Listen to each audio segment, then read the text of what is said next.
एक समय की बात है। एक घने जंगल में एक विशाल हाथी रहता था जिसका नाम था मस्ताना।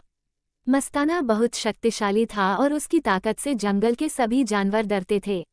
मस्ताना अपने बल के घमंड में अक्सर छोटे जानवरों को परेशान करता और उन्हें डराता रहता था।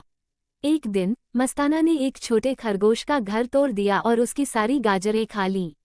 खरगोश, जिसका नाम चीकू था, बहुत परेशान हुआ और उसने सोचा, मुझे मस्ताना को उसकी गलती का एहसास कराना होगा, लेकिन कैसे?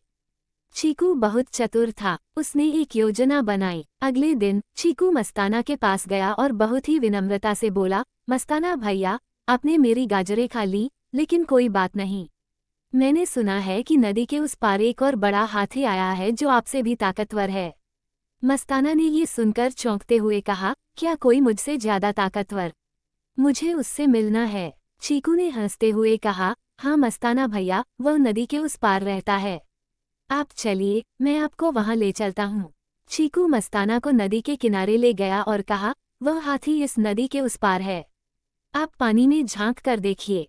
मस्ताना ने जैसे ही नदी के पानी में झांका, उसे अपना ही प्रतिबिंब दिखाई दिया। मस्ताना ने सोचा कि यह वही ताकतवर हाथी है और जोर से चिल्लाया। जैसे ही उसने चिल्लाया, उसका प्रतिबिंब भी उसी तरह चिल्लाया।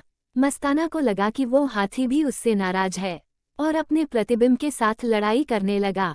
ये देखकर चीकू हंसने लगा और मस्ताना को अपनी गलती का एहसास हुआ। उसे समझ में आया कि उसने हमेशा अपने बल का दुरुपयोग किया और छोटे जानवरों को परेशान किया। मस्ताना ने अपनी गलती मान ली और चीकू से माफी मांगी। उसने सभी जानवरों से भी माफी मांगी और वादा किया कि अब वो किसी को परेशान नहीं करेगा।